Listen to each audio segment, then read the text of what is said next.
1. Hello everybody, and welcome back to those of you who joined us for our session this morning. I hope you found the earlier sessions useful, and also welcome to those who've joined us for the first time today. So this is the third session of our annual SQE conference, and in this session we will be looking specifically at qualifying work experience, which we will shorten to QWE throughout this session. And we'll be looking at how QWE works in practice. I'm Maxine Warren, I'm Head of Education and Training at the SRA, and I'm joined by my colleague Richard Williams, who is our QWE expert, so we're in very good hands today. I'm also really pleased to be joined by a number of people who will be able to talk about what it's like to offer qualifying work experience in real life. So with me today, I have got Liz Brine, who is HR and Development Director from Blake Morgan LLP. I've got Lucy Blackburn, who is Deputy Associate Dean at the School of Law and Policing at the University of Central Lancashire. And also Victoria Kay, who is Deputy Director in the Government Legal Department. I'm also really pleased to have with us George Clark, who has recently qualified by the SQE at the Department for Business and Trade. So George will also be able to give us the SQE candidate's perspective. Before we go into the webinar directly, I just got a few housekeeping things to go through. Apologies to those of you who are on the earlier sessions, because you will have heard this before. But we do want the session to be as interactive as possible. So if you do have questions, please submit them to us. You can do that by clicking on the link below this video. If you want to include your name with the questions, then please do so, but you don't have to. You can do it anonymously if you want to. We will try and answer as many questions as we can as we go through the session, but obviously if we get lots, we may not be able to answer all of them. I should always say with qualifying work experience, we quite often get a lot of individual and very personal questions coming in. If that's the case, we won't be able to answer questions about your personal circumstances, about what counts as qualifying work experience for you personally, for example, but we will explain generally what counts as qualifying work experience, and we will answer some general questions. And the final thing to say is that this stream will also be available on catch up on our YouTube channel after the session. So please feel free to share with colleagues if you think they'll find it of interest. So I'm going to kick off by talking to you, Richard, to get the regulatory perspective on qualifying work experience. So qualifying work experience, as I'm sure we all know, is the mandatory period of work experience that everybody, with the exception of qualified lawyers, has to take before they can qualify as a solicitor. And it was a really important part of our SQE reforms, and it was intended to provide more flexibility for aspiring solicitors than existed under the old training contract system. So Richard, can you just kick off by telling us what counts as qualifying work experience? Thanks, Maxine. In terms of what constitutes and can be counted as qualifying work experience, I think there's a number of criteria. So if you meet these criteria, or the experience that you've had meets these criteria, it's likely to be qualifying work experience. So those criteria are qualifying work experience must be obtained in an organisation or any part of an organisation where the individual in doing a role is involved in the provision of legal services. Now, this can be in an organisation in England and Wales or overseas, and doesn't necessarily have to be in a firm we regulate. So that's kind of one criteria. So it must also involve exposure to some or all of the competencies outlined in the Statement of Solicitor Competence. It can be obtained in no more than 4 organisations, and it must be at least 2 years working full-time or equivalent part-time. So I think what that means in practice is that, if you've been if you are or have been a paralegal, trainee, volunteer in a law clinic, in a law firm, working in-house, working in a voluntary sector organisation here or abroad, and the title of your role doesn't really doesn't really matter either. If you can meet this criteria, you are likely to be able to claim your experience as qualifying work experience. Thanks, Richard. We get quite a lot of questions, Richard, from people asking about what do we mean by legal services. Can you give us some pointers about how people can determine whether or not their experience is providing legal services or not? Yeah, absolutely. We wanted to be as flexible in where individuals can obtain qualifying work experience. So we were quite deliberate in not providing a kind of a definition which might kind of restrict where people could potentially obtain qualified work experience. But if someone is looking for kind of some further clarity, I think the starting point is really to go to the definition of legal activity in the Legal Services Act, which I think is section 12, and this will help you work out whether a job functional role involves the provision of legal services. And this is because that definition will describe some of the work or activities that are involved in the provision of legal services, and then you can look at the sort of role that you're doing or involved in, and work out whether it fits within that definition. I think the only thing I would add that might be helpful is that I think what we really wanted to do in terms of qualifying work experience is really kind of enable an aspiring solicitor to kind of be socialized to what it's like to work in a legal services environment. And as a result, we've kind of taken a decision that simulated legal work won't count as qualifying work experience. Let's talk a bit about the competencies, Richard. Obviously, the exposure to the competencies is really important in qualifying work experience. I've got a couple of questions for you about the competencies. How do people know if they've had exposure to the competencies? Is there a list? And then secondly, how many competencies do people have to get? Is there a magic number? That's a question we get asked quite a lot. Okay, no problems. I'll pick up on the where the competencies first. So I think a really good place to start is either to look at our statement of solicitor competence, which is on our website, and that defines all of the knowledge, skills and behaviours we expect of a newly qualified solicitor. We also have a qualifying work experience recording template, which is on our website also, and that outlines the competencies in the statement of solicitor competence. So you can take that template, look at this, consider your experience, and work out where the work that you're doing you can draw a line to those competencies in that template. It will also help you identify any gaps as well. So it's not a regulatory requirement to use or submit that template to us at any stage, but it's really there for you and any employers to kind of help understand how certain jobs might well be engaging some or all of the competencies. So in terms of the question around is there a kind of a magic number, I think there's two ways of looking at this. So the first is the kind of the pure regulatory perspective. So what we're talking about, some or all, is really around the fact that an individual needs to be exposed to more than one. So if you're looking for a magic number, the minimum is 2, and we don't prescribe which competencies they are.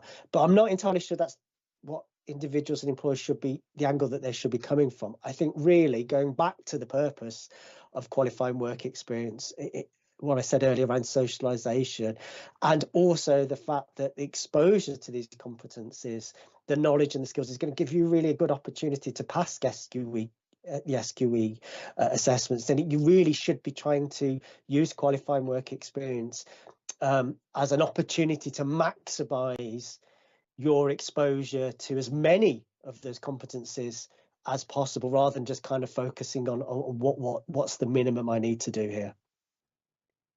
Thanks, Richard, really helpful.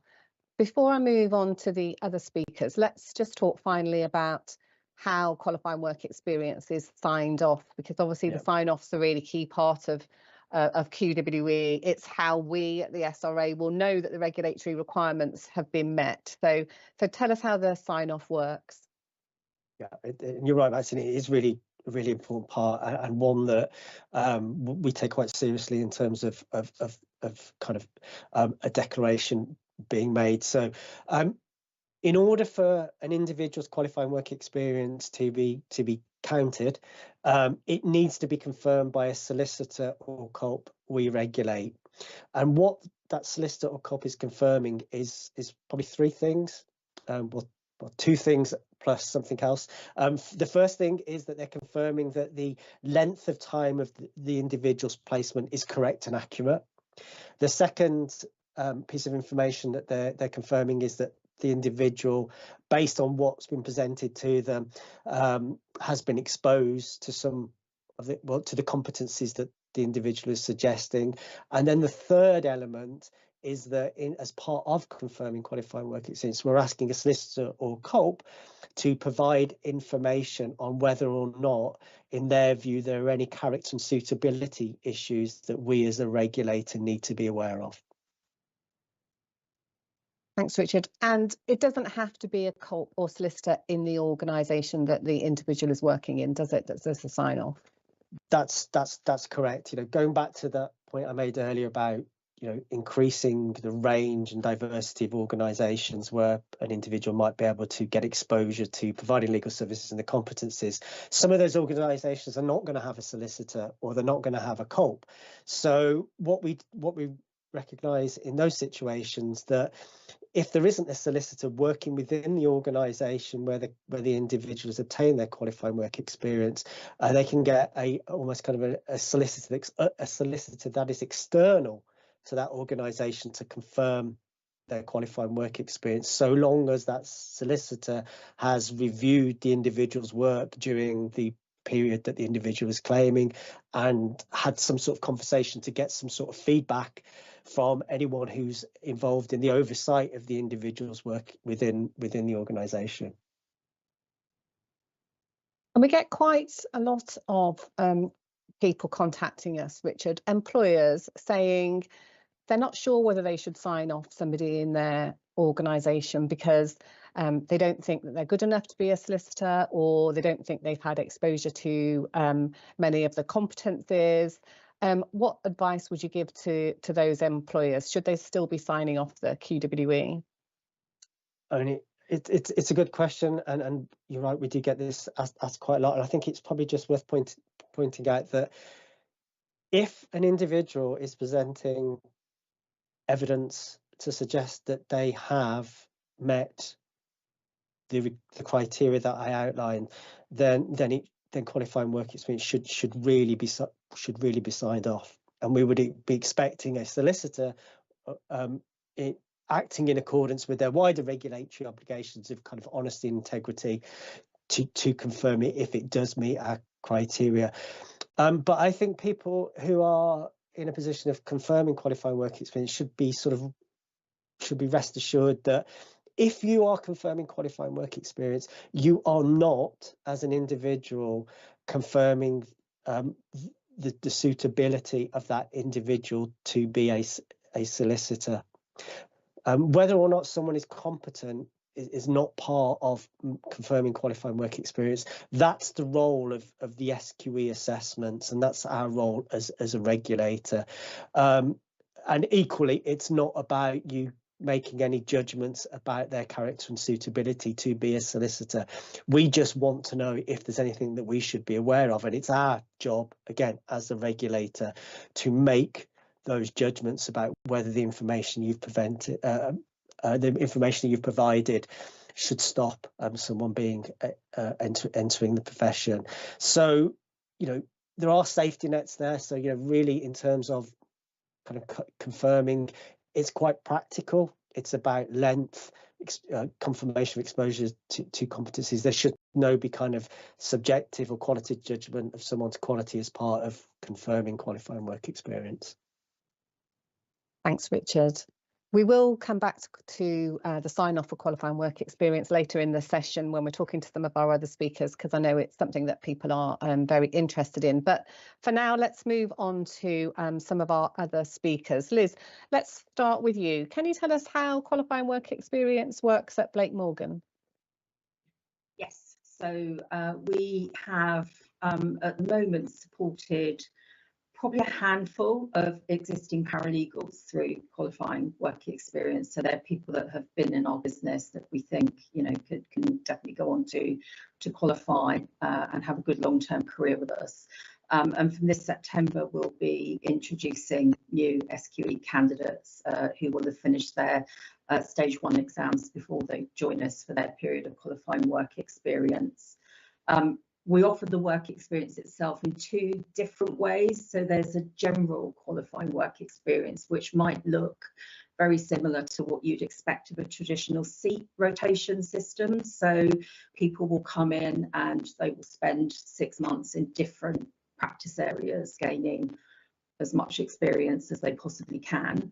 Or we might offer a vocational option where people will spend significantly more time in one practice area, but they'll get good complementary experience from other places so that they can have a really good rounded experience. And we make sure that they've got exposure to all of the experience and the skills that they need to meet the competencies. So 2 different options. They work in very similar ways in terms of how we monitor them and how we include people going through those pathways. So regardless of the route that you take, it's exactly the same options to join in on internal development programs and to be part of networking groups, and it's exactly the same monitoring process regardless. So everybody has a supervising solicitor, and it's really down to that individual to monitor progress as we go through. So we have a system of 3 monthly check-ins. So there's kind of the equivalent to a mid-seat review and an end-of-seat review.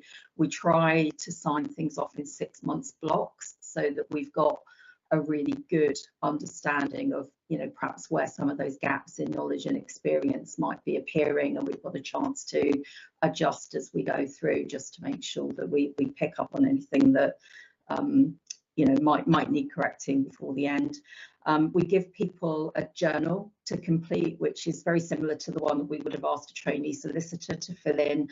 It's obviously been adapted for QWE just to mirror the competencies a little bit more, so that the kind of template that Richard was referring to earlier. And we track both the on-the-job learning and the sort of, you know, off-the-job learning, so any kind of formal training that people are involved in.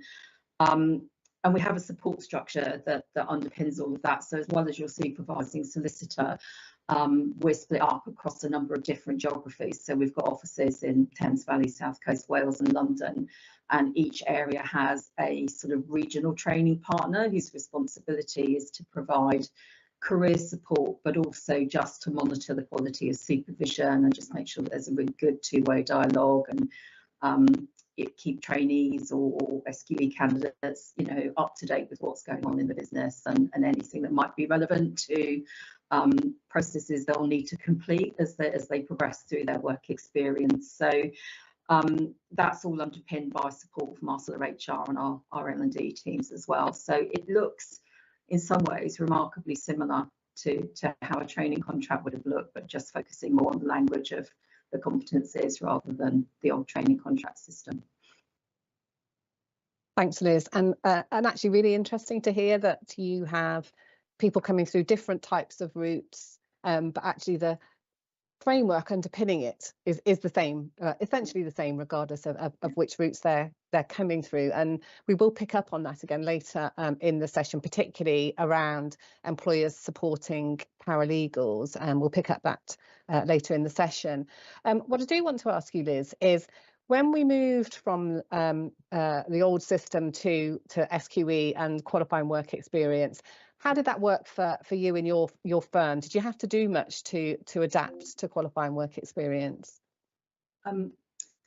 Not really, Maxine, in all honesty. I think because we had such a long history of supporting lots of different pathways through. So, you know, we have had a really long history of supporting SILEX qualification. We've used equivalent means, we've used QRTS, we've used training contracts and apprenticeship. So I think that the underlying structure was there, and I think that gave us a real flexibility, because really all we needed to do was just have a look at the language and the requirements and make sure that the way we do things was going to match that. So, you know, it wasn't that difficult to adapt things, in all honesty. It was probably a few tweaks to some templates.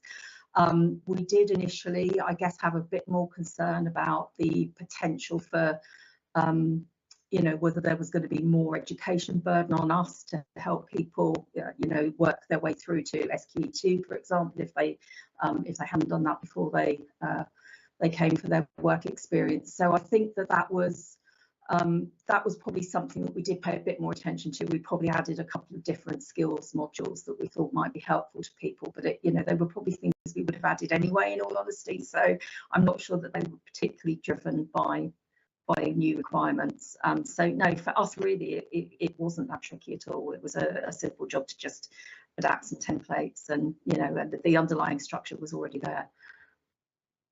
That's great, thanks Liz, and particularly reassuring, I would imagine, for any employers who have offered training contracts under the old system but not yet been able to offer qualifying work experience. Reassuring to hear that actually in terms of the structures and the systems in place, you didn't have to make too much change. I'm going to move on now, Victoria, to you. So I know that at the Government Legal Department, you also have different types of people coming through different routes. Can you tell us how qualifying work experience works for you, and is it different from what Liz describes in a law firm? I think it's curiously different, but also the same. We've got an early talent programme, and we have 3 strands within that.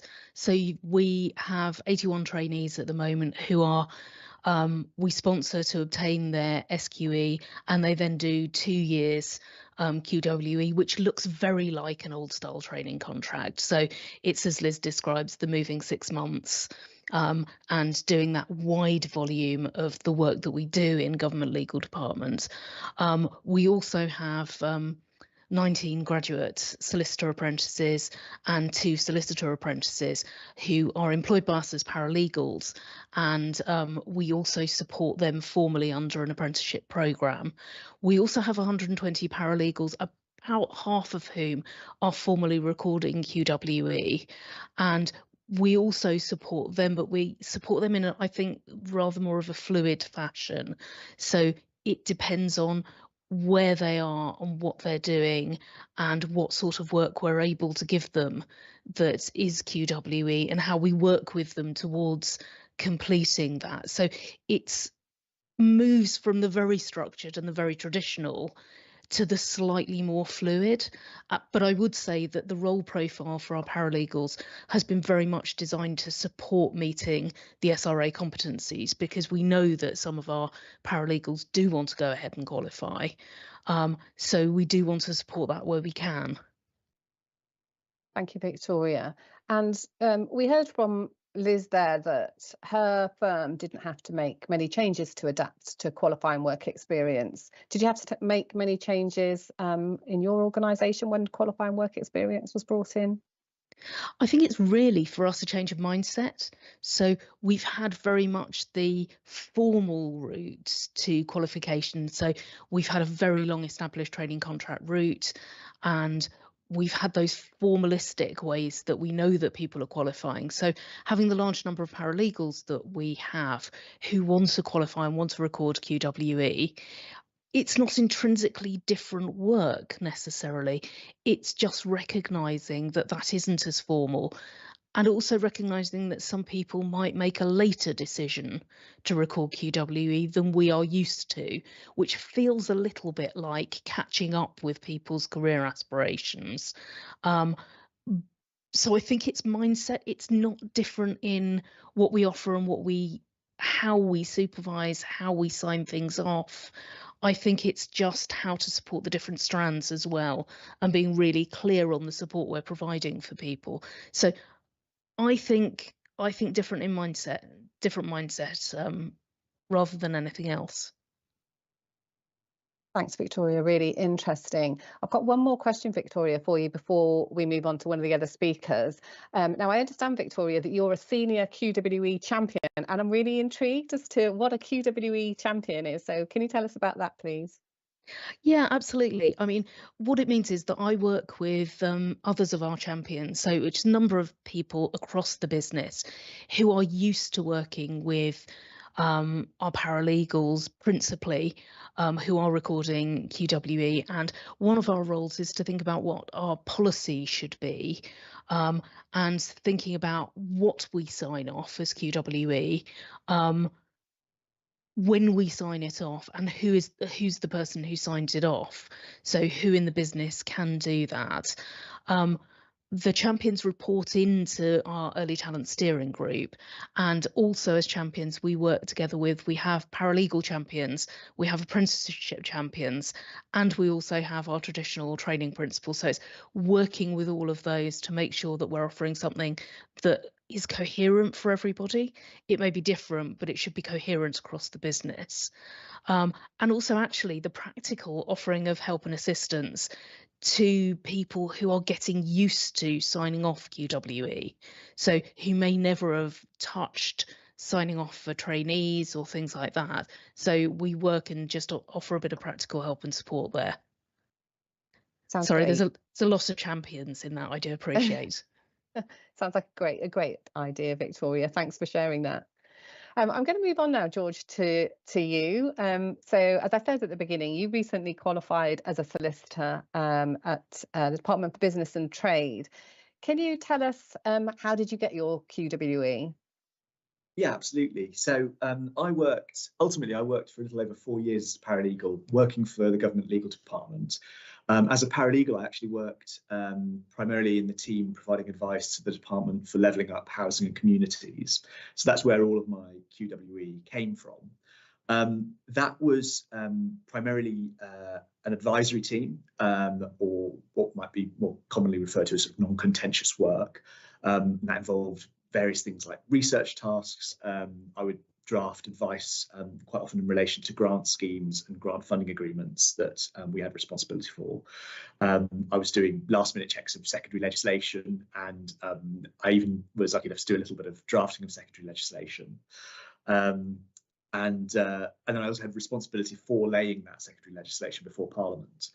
But conscious of the blend of work that I wanted to get exposure to in order to better meet the competencies, I was also keen to find opportunities to do work which were close to sort of litigation, and so I was able to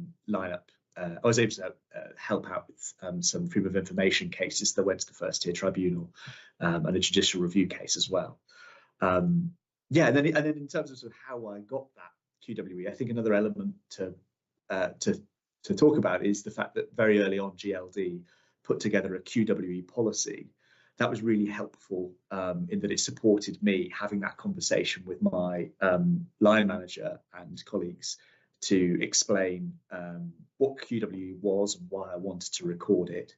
And yeah, I was just very lucky in that I had really brilliant line managers who were really invested in supporting me to qualification and becoming a really well-rounded government lawyer. Thanks, George. You've touched on this a little bit, but can you tell us what worked really well for you when you were doing your qualifying work experience? Well,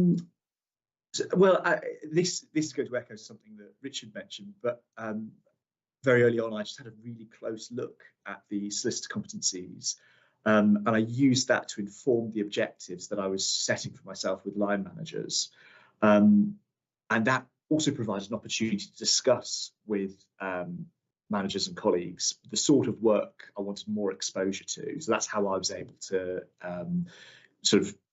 do some work with a team that I was less involved with for a freedom of information matter that I supported with that case. And that supported me with obviously better meeting the solicitor competencies.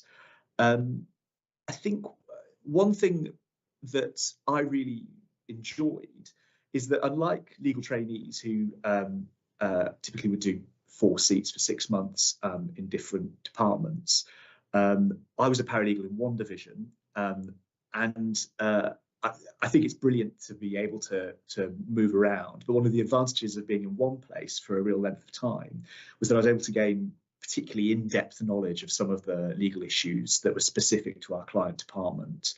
And as a consequence, I was able to be involved with some of the more knotty issues that we had to deal with, particularly as this was sort of in the run-up to EU exit and then afterwards. And that was just really, really interesting and supported by professional development. Thanks, George. The fact that you moved around departments has prompted me to pick up on a question which I think came in one of the earlier sessions today, but it does relate to qualifying work experience. Richard, I'll direct this question to you. So the question came in from somebody who was supervising a candidate who would be taking their qualifying work experience in a trade union rather than an SRA regulated firm, and the individual will be moving around different departments. So they would be going to work in the data protection, the HR department, the finance department, etc. The person who asked the question wanted to know whether that would still count as qualifying work experience.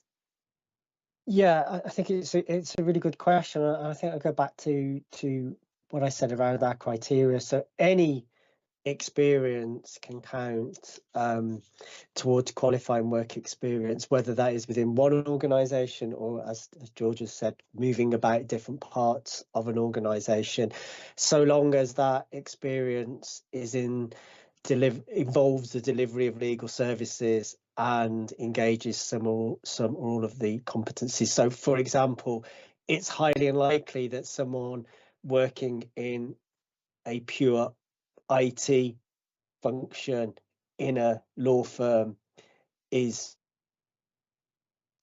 legal services, despite working for a legal services provider. So I think it's just making sure that any of the roles that an individual might well be exposed to, you can kind of tick off that it's delivering legal services and also engaging some more of the competencies. And if you can, it's likely to be qualifying work experience. Thank you, Richard. I'm going to move on now to you, Lucy. So we've already heard from the law firm perspective and we've heard from the in-house perspective. Tell us, Lucy, how does that differ from what you do, which is provide qualifying work experience in a law clinic to students? So law clinics are one of the organisations that can now provide qualifying work experience. Previously, we weren't able to do that. And I suppose the main difference is that we have students and not employees. And we are very often providing our clinic services linked to a module or a degree programme of study. So it's the slightly different relationship that we are dealing with. I would say also that not all the work that is done in clinic is qualifying work experience or can be qualifying work experience. So again, different from that employer-employee relationship. Sometimes we're dealing with simulation, sometimes it's training, and sometimes there just isn't the opportunity to develop the competence enough to be able to confirm QWE. Another difference can be that some clinics are incredibly focused on a particular issue as well. So again, the breadth that you would get in an organisation is perhaps not there within that clinic setting. Thanks, Lucy. I'm just going to go back to Richard, because I know something that is a question we get asked a lot, but it's particularly pertinent in relation to law clinics, is how do people calculate their qualifying work experience if they're only working or delivering legal services on a part-time basis? How does that work, Richard? Again, sort of in the spirit of trying to make this as flexible and as open to where people can obtain their qualifying work experience, we haven't defined a calculation as to what constitutes part-time or part-time equivalent. I think many organisations and employers will already know what part-time or equivalent means for them. So I think it's probably not the place for us to define it. And we're quite happy for employers and organisations to define that themselves. Thanks, Richard. And how do you deal with that in practice, Lucy, in the law clinic? So this is a particular challenge because students are not in the clinic full time. Very often, if they're perhaps on a placement or a project, say that it's for 8 weeks, that is not going to be 8 weeks worth of qualifying work experience. So we really look at a common sense approach in agreeing how much time is going to be accrued to qualifying work experience. So This could be on an average hours basis, so equating an average hours over a term or a semester, or perhaps equating an average hours to how many clients are seen, so a number of hours per client. What I would say is that however this is calculated, whatever reasonable method is used, this should be communicated to the students up front, so they are very, very clear about the time of qualifying work experience, or the amount of time of qualifying work experience that can be accrued per particular project or placement or clinic activity. Thanks, Lucy. Really important point you make there. I think that conversation between the employer and the individual who is pursuing their qualifying work experience, to make sure on both sides that expectations are always managed and understood. So I think that's something that will come up throughout this chat. Something else I wanted to pick up on, Lucy, is that from time to time we hear from people who say, I don't understand how qualifying work experience in a student law clinic, I don't understand how that can work, because they think, for example, that students won't be doing work at the right standard, or they'll be working alongside their studies, and so student law clinic work shouldn't count as qualifying work experience. What would you say to those people? So I don't agree with that statement. Pro bono work that is undertaken in law clinics should be of exactly the same standard as paying work. So the quality of work and the quality of advice that is given to clients is of no different, and therefore the requirement for student advisors to be able to provide the level of advice is as it should be in a training situation elsewhere. Also, a lot of clinics have supervisors who are legal academics like myself, who are also qualified lawyers. And so not only are the students being able to get exposure to competencies and develop qualifying work experience, but they're also getting a deeper understanding of the legal underpinning of the advice, which then helps them towards SQE. So, you know, in my opinion, they're getting a better a return through qualifying work experience through a law clinic. Thanks, Lucy. That's really reassuring to hear. I'm going to move back now to George. George, when you did your qualifying work experience, you were working as a paralegal. And we know that there are lots of paralegals who want to qualify as a solicitor. So can you tell us, what advice would you give to those individuals who are working as paralegals and they want their employers to support them in qualifying as a solicitor? I think my first piece of advice would be, again, to look very closely at the solicitor competencies and consider how the work that you're currently doing matches up with those competencies. And it might be that you can then arrive at an assessment of perhaps that you've actually already met some of those competencies or been exposed to them at the very least.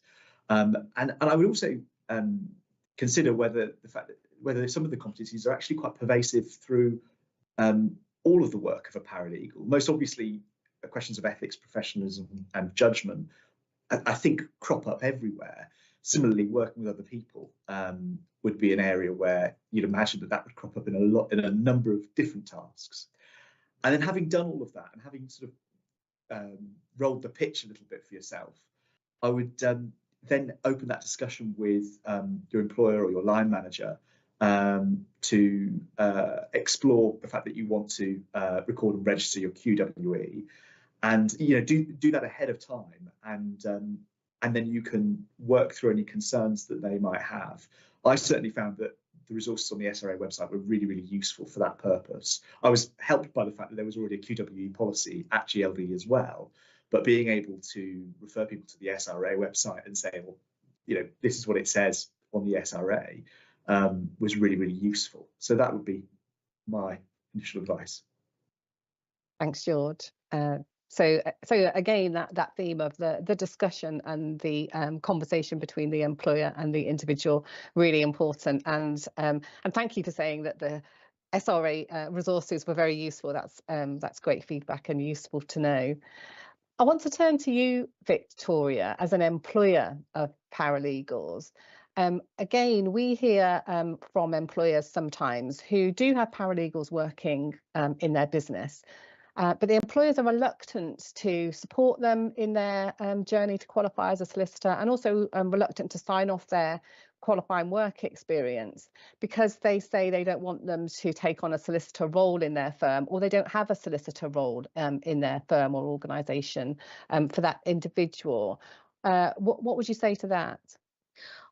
I'm really surprised to hear that, actually, because I think the support for our staff really goes to the heart of how we see ourselves as an organisation. It goes to our values as an organisation. We want to support all our staff. We want them to succeed in whatever success looks like for them. And I think we really take the view that we don't look into the future. We don't know whether, if we sign off 6 months of QWE, we don't know that will mean that they qualify at all. That's not what we're signing off. We're not signing off on a qualification.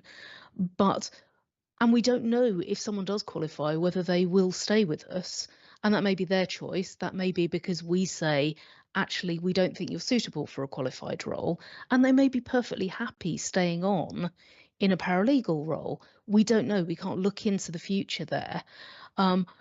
But we want to have the reputation in the employment world of being a supportive legal employer and of not standing in the way of people developing their careers. And I suppose my challenge to anyone who's saying, well, we won't have a role for them, is you're looking into the future. You don't know how your organisation will develop. You don't know what your existing staff will do. And you don't know at this stage how they're going to develop in that QWE and as a qualified solicitor. So it's a little bit sort of guesswork to say we don't have the job for you. You could say, well, we wouldn't have a job for you now if you qualified now, but that's not what people are asking for. But I think fundamentally the brutally selfish position I'd put forward from an employer's point of view is we don't want our really good people to leave. And if we don't help them, we don't help develop their careers, they probably will go somewhere which does help them develop their careers. And we may have lost out on an absolutely fabulous new solicitor, which is not what we want to do. So that's the brutal reality. And we also may get a reputation of not helping and supporting our staff. None of those things seem an ideal thing for us. So that isn't a route that we would go down. Thanks, Victoria. That's really good to hear. And Richard, just to be clear, employers that are signing off paralegals and their qualifying work experience, they're under no obligation, are they, to employ them as a solicitor once they've signed them off? That's absolutely right. There's no regulatory requirement that if you confirm an individual's qualifying work experience, you have to employ them as a solicitor.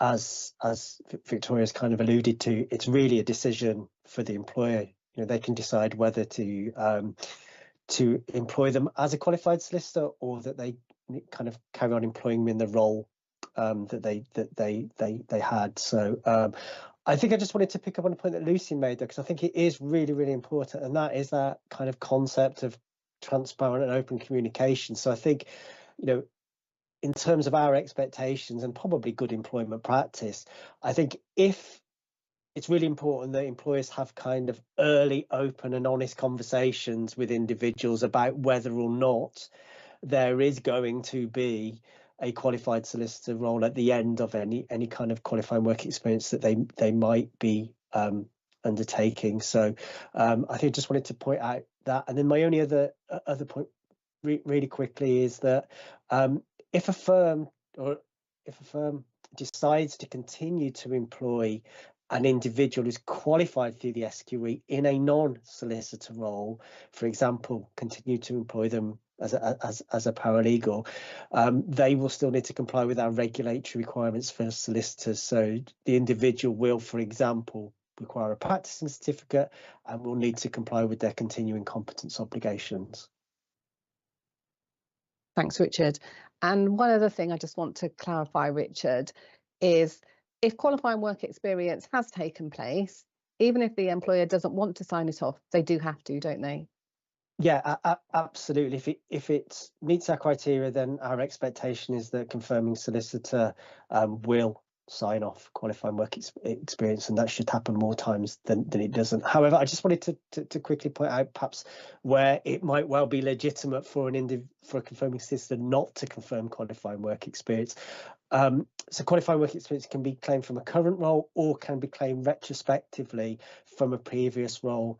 Now, if an individual is claiming qualifying work experience retrospectively and the confirming solicitor, in adhering to their wider regulatory obligations of kind of acting with honesty, etc., they don't have access to the information, or there is nobody around from when the individual was carrying out their qualifying work experience to satisfy themselves as to the accuracy of the information provided, then it might well be legitimate for a confirming solicitor not to confirm qualifying work experience. Thanks, Richard. And we do occasionally hear, don't we, from individuals who get into disputes with their employers. They can't get their qualifying work experience signed off. If someone's in that situation, what should they do? I think there's probably a few things, practical steps that they can take, Maxine. So I think part of it is about being, and I know George has been really clear about this, it's about evidencing how the work that you're doing is meeting the competency. So maybe, if you're not, use our recording template. I think, again, it's about having a conversation with the confirming solicitor and trying to understand what it is that they think is preventing a barrier to the qualifying work experience being confirmed. You could also then perhaps have a conversation with someone else to explain how you're meeting some of the competencies, and maybe they could perhaps sign off your qualifying work experience. And then I think a final and perhaps a final possibility for someone to kind of overcome any barriers is that they can contact us. So if there's an individual who's experiencing difficulties in having their qualifying work experience confirmed, then they should really contact our ethics helpline, and we might be able to be involved and work with the organisation to explain really why whether or not they should be meeting our requirements or not. Thanks very much, Richard. Liz, I'm going to come back to you now. So on the theme of the sign-off process for qualifying work experience, how does that work at Blake Morgan, and have you had any challenges with it? So as I said before, we ask everyone to keep a journal of their work experience. So they should be mapping their skills, their technical experience against the competencies as they acquire it.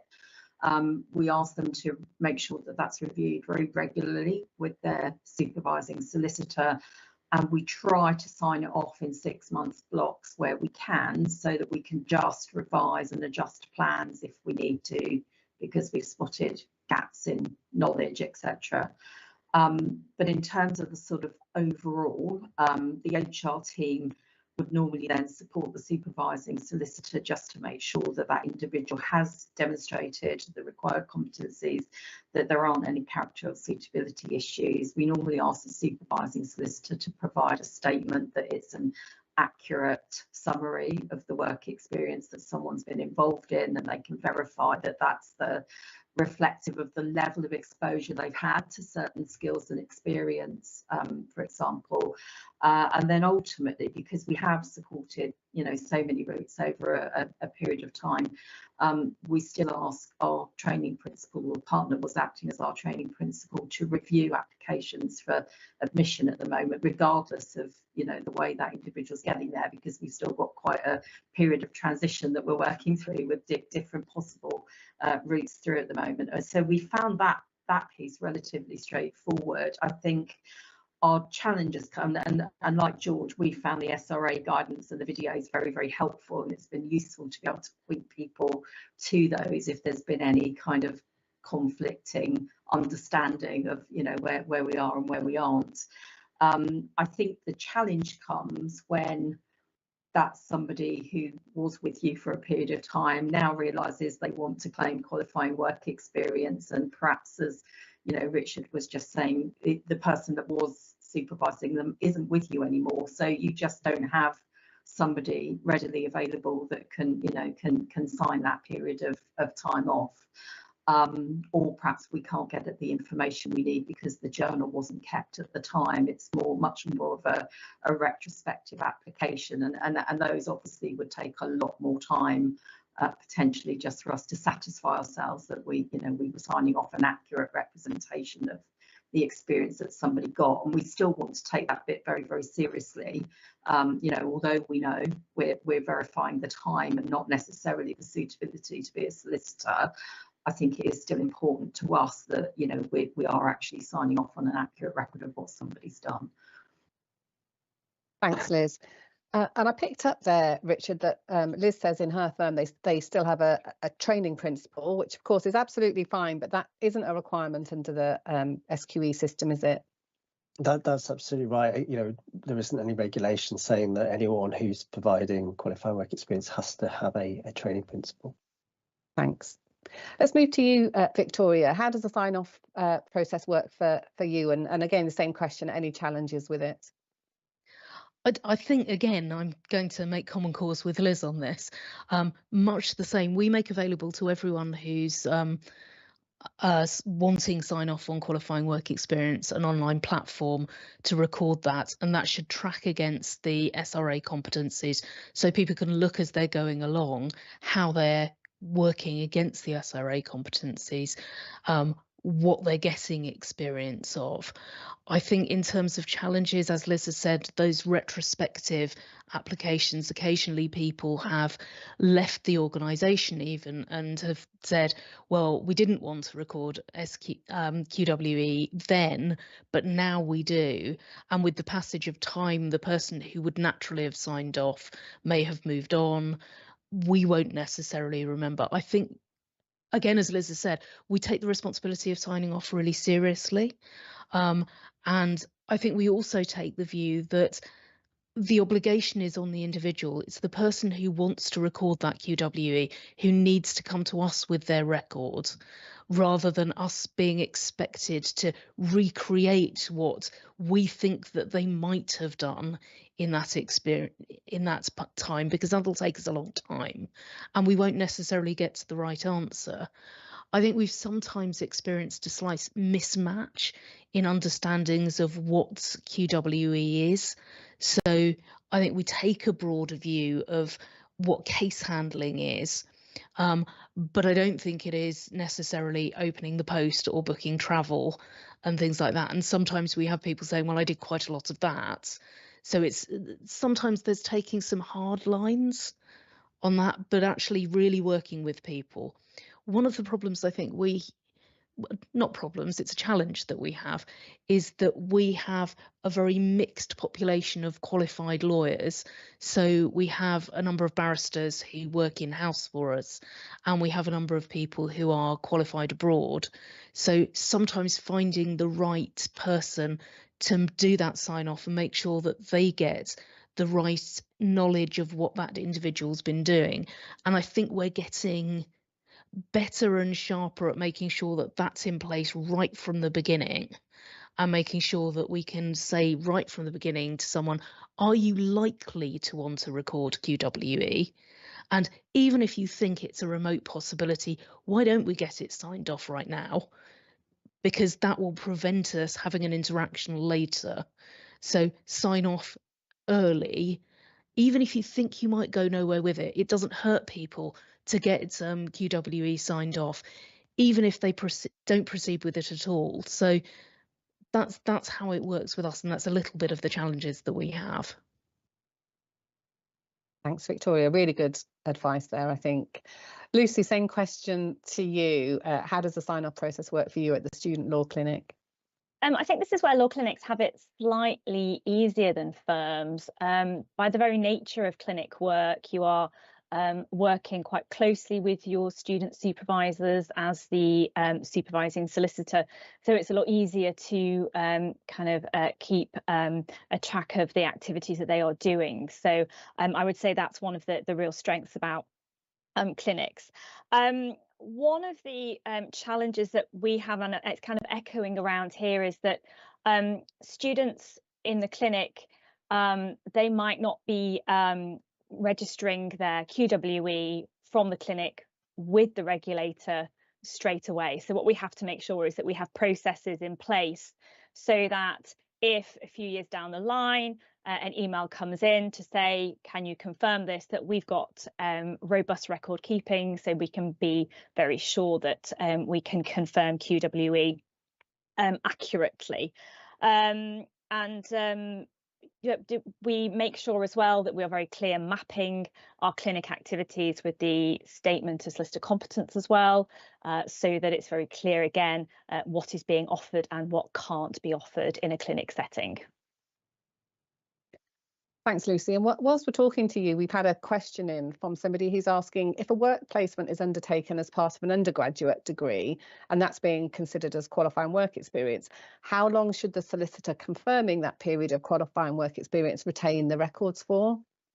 Yeah, and that's a really good question. And again, it does strike at one of the slight issues with law clinics, in the fact that it might be a few years down the line when before that QWE may or may not be asked to be confirmed by you as the regulator.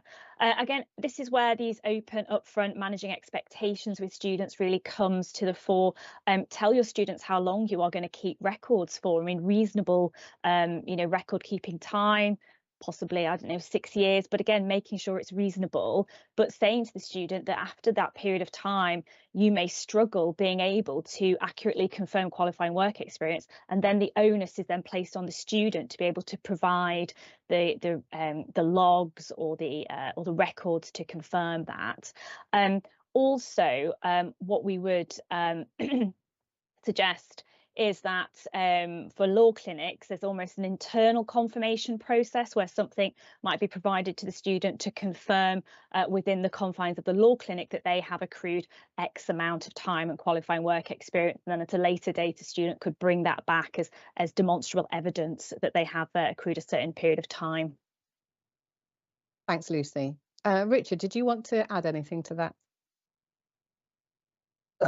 Yes, if that's okay, Maxine. I absolutely agree with what Lucy said there. Look, most employers will have their own processes around, excuse me, how long they keep their records for, and I think being clear and transparent about that is great. So I think I just wanted to come at this from the confirming solicitor's perspective, if that's okay. So I think what we would expect as a regulator, we're not going to tell you how long you need to keep records for, but in confirming qualifying work experience, we would expect a solicitor to take reasonable steps to try and confirm qualifying work experience. So I think the trickiness is then what's reasonable. We would expect them to try and find out whether or not there were any HR records or anyone was around in the organisation who supervise the individual, but I mean, we wouldn't expect them to turn that into their day job, I think is the point. So just a couple of points on that might be helpful. Thanks, Richard. So George, we are hearing that the sign off, and in particular the record keeping, is a really important part of the qualifying work experience process. Can you tell us what records did you keep when you were doing your QWE? Yeah, absolutely. When I started, I was still applying for training contracts, and I looked quite closely at using the equivalent means route as well. So and I wouldn't recommend this, but I didn't keep records as I was working, although I was able to keep records of the work I'd done. If you understand the difference, in that I wasn't keeping a record of the work I'd done with a view to using it as QWE. So at a later stage, having discussed it with my line manager, I then built up a portfolio of work. What that actually was, in effect, was a folder of largely emails that I'd sent, which I thought spoke to the competencies and evidenced how I had worked in a way that was compliant with those competencies and met those competencies. And then separate to that folder, there was a portfolio which went through one by one each of the competencies and referring to the work in the folder and saying, I had to work with a person on this particular task, and and this email evidences that work and how it met the competencies. Having put that all together, and as I say, and I think this is a message that's being made loud and clear, that it's best to be putting that portfolio together as you're doing the work rather than retrospectively. And certainly I would recommend that. But having done that, I then shared that with the line manager that was going to be signing off on my QWE. And I really treated it as an iterative process of saying, look, this is what I've got. This is the evidence I could provide for meeting the competencies, but what more evidence would you like to see? What do you think is missing here, or are you concerned that perhaps some of the evidence I provided wasn't at the threshold that you would expect? As it happens, happily enough, I said to Sova, I think I got one email back saying, can I have a little bit more on this particular point? And then it was all resolved. So it wasn't too tricky, but I certainly treated it as an iterative process. I should add that since then, the government legal department's adopted a much more sophisticated system. This was in sort of the early days of QWE, really. And so there's an organisation-wide system of using Fresh Unity, which is an application, and that's available to all paralegals to record their QWE across the organisation. Thanks very much, George. Really helpful to hear. Victoria, you've already given us a bit of advice about sign-off and record keeping, but is there any other advice that you've got on record keeping? Yeah, I mean, I think my pithy advice is do it early, do it often. And I think that's very much playing into what George has said, is being aware of who will sign it off, be organised about that. Who is going to be the person who's responsible for signing it off? In an organisation like GLD, as I've said, that might not be wholly straightforward.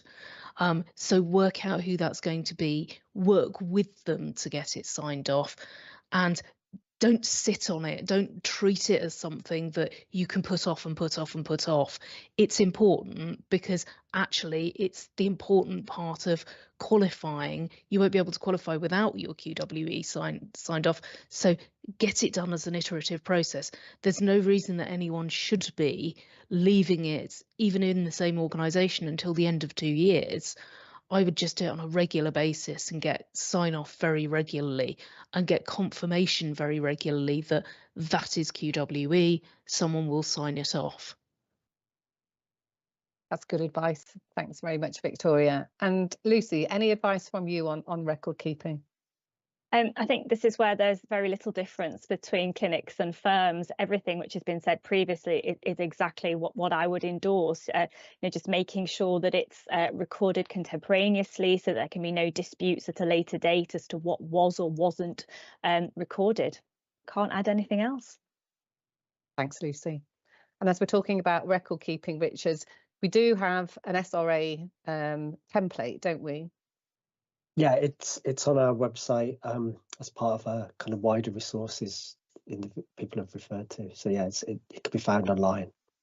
But it's not mandatory. People can use whatever template they want. Exactly. I think it's just worth making sure that you're the organisation where you're obtaining qualified work experience doesn't have its own record or way in which they want evidence presented before you use the one on our website.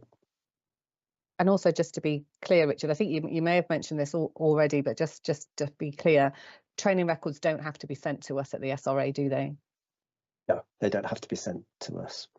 Not on a regular basis, and not as part of the process for becoming a solicitor. There may be other reasons why we need training records, but not certainly for demonstrating qualified work experience or for qualification. Great, thank you. We have got a video on our website about recording and confirming qualifying work experience, which we're going to show you. Before we show you that, can I just remind anybody that's watching, please do let us have any questions if you've got any questions. We've had a couple in, but not too many, and we are coming towards the end of the presentations from our speakers, so please do send us in your questions. But in the meantime, we'll just show you this very short video on confirming qualifying work experience.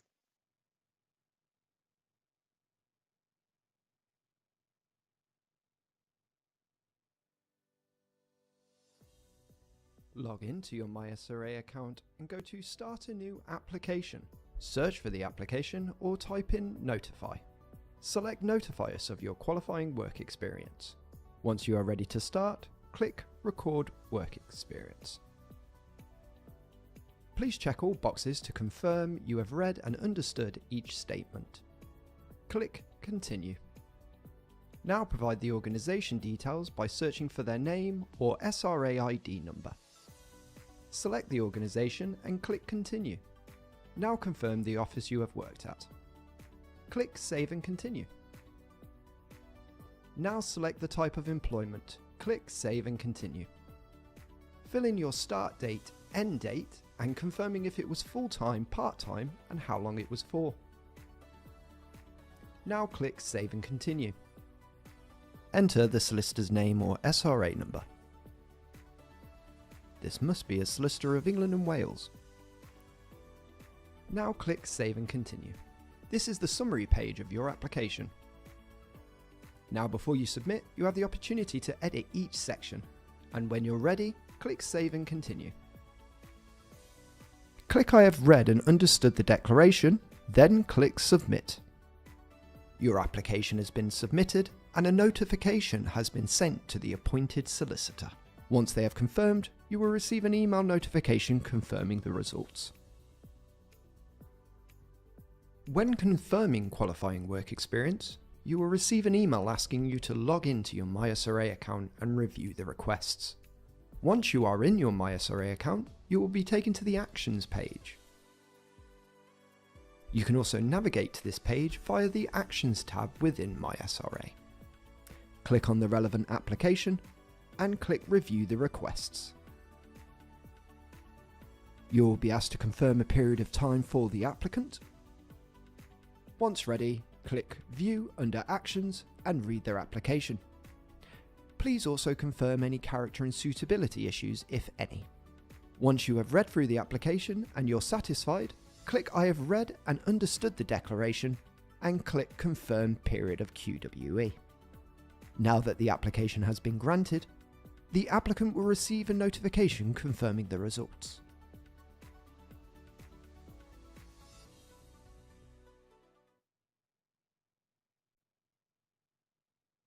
So before we move on to the questions from people who are watching us today, I've got one more question for our presenters here. I'll start with you, Lucy. Can you tell us what you think counts as good qualifying work experience? Well, obviously, it should meet the standards, but I think it's just going back to this message about it's very clear, both parties are very, very clear as to what's going to be expected of the others. And those clear expectations are set from the outset and are managed as well. So I think that for me is just making sure that everybody knows what they're getting from a portion of QWE. Thank you, Lucy. And Liz, the same question for you. What makes good QWE? I think for me, it's a really meaningful hands-on experience that lets somebody build up their knowledge, their skills. For us, obviously, their understanding of the role of a lawyer and how a law firm works. We are interested in, building long-term relationships and having people stay with us and build a career. Also, I guess, a chance to just stretch yourself and take on more complex work over time. But also making sure that you're taking that time to repeat tasks and really consolidate your experience. So back to the point where we're making it, doing something once is probably not often enough. You do need depth of experience as well as the breadth of experience. I think it has to be supplemented by really good quality feedback and supportive supervision. I think that's absolutely critical. And for us, a really good two-way dialogue. We really want to make sure that people have a good experience and that we've had a good experience as well, so that we can, between us, make sure that we just meet career aspirations. Thanks, Liz. And again, same question for you, Victoria. What makes good qualifying work experience? I think all of that, and I really reiterate that two-way dialogue and that feedback. I think what I'd also say, which is building on what others have said, is for people doing QWE, it's doing a variety of work, maybe within a set area, but exposing themselves to as much as possible, being curious about the work that's being done and how they can build on that. But also, as I think Liz said, also doing enough of the routine.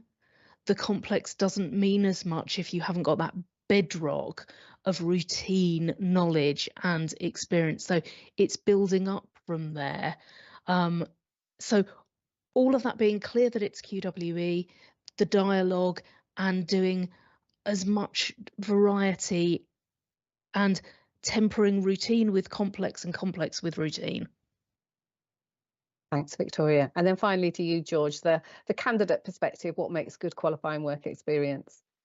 It's very difficult for me to add much more to what's already been said, really, but I think it's the things that you want to do to develop yourself professionally generally anyway. Some of the stuff that I found most valuable was just getting into client meetings there to take a minute or something like that, and watching senior colleagues work and watching how they handled colleagues. There was opportunities to attend conference with council as well, again, just to take a minute or just to listen in, really, and just watching the people around me working and seeing how they were dealing with the complex issues that they were facing. And I suppose it returns back to the point Richard made about getting socialised to being in that legal environment. I could go on, but I won't. Thanks very much, George. I'm going to look now at any questions that we've had in from people who are watching us today. We've had one in from Julian, which I can answer very quickly. Julian says, could we please elaborate on the practicing certificates? I'm currently employed as a paralegal, but once I'm admitted as a solicitor, is my firm required to arrange for my practicing certificate? And the very quick answer to that, Julian, is no, it's the individual solicitor's responsibility to arrange their practicing certificate, not the employer's, and to pay for it. Although, of course, some employers do choose to pay for their employees' practicing certificate. It is the individual's responsibility, not the employer's. That's actually the only question that we have had in. So I'm going to turn back to our panel for one very last quick question. I'll start first with you, Lucy. In 30 seconds or less, can you tell me what's your top tip for any employer that's thinking about providing qualifying work experience or that already is? Just to remember that qualifying work experience, you're not confirming a candidate's competence. So you're not signing off competence, you are merely signing off a question of fact. So I think that's really an important message to reiterate. Thank you, Lucy. And the same question, Liz, to you. What's your top tip? So I'm going to focus on the sign off and just say don't overcomplicate it, although it is important that you have a robust and evidence-based process and that you are checking along the way. If you're doing all of that, the sign off itself isn't difficult at all. Thanks, Liz. And again, same question to you, Victoria, your top tip. I think about the range of experience you can offer people and how you can help people develop their own careers. Thanks, Victoria. And the final word for you, George, as a candidate, a qualifying work experience candidate, what would be your top tip for anybody trying to get their qualifying work experience? Yeah, if you're doing good quality legal work, then take the time to get familiar with the solicitor competencies and then start that conversation early on with your manager and employers about how to work together to record and register QWE. That's great. Thanks very much, George. I'm going to wrap things up there because we haven't had any more questions in. It's been a really interesting discussion. I hope everybody that's watching has found it useful. I would say that my top 3 takeaways from today are, first of all, there's lots of different ways to get qualifying work experience and all of them are okay. And we would encourage employers to support them. Secondly, I would say that good record keeping is really important, both for the employer and for the aspiring solicitor. And thirdly, this theme that's come up quite a bit, I think, about the discussion between the employer and the aspiring solicitor is really important to manage expectations on both sides, actually, on the side of the employer as well as on the side of the aspiring solicitor. So it just leaves me then to thank you, all of our speakers. Thank you very much for your insights and your advice. It's been really interesting. I hope that everybody who's watched has found it a useful session. As with previous sessions, if you could please take the time to feedback to us on the feedback form, which is in the line below this video. That would be really helpful because it helps us to know what works well and what doesn't work quite so well, and it helps us plan for future sessions. So please do let us have your feedback. But other than that, I'd like to say thank you very much for joining us and goodbye.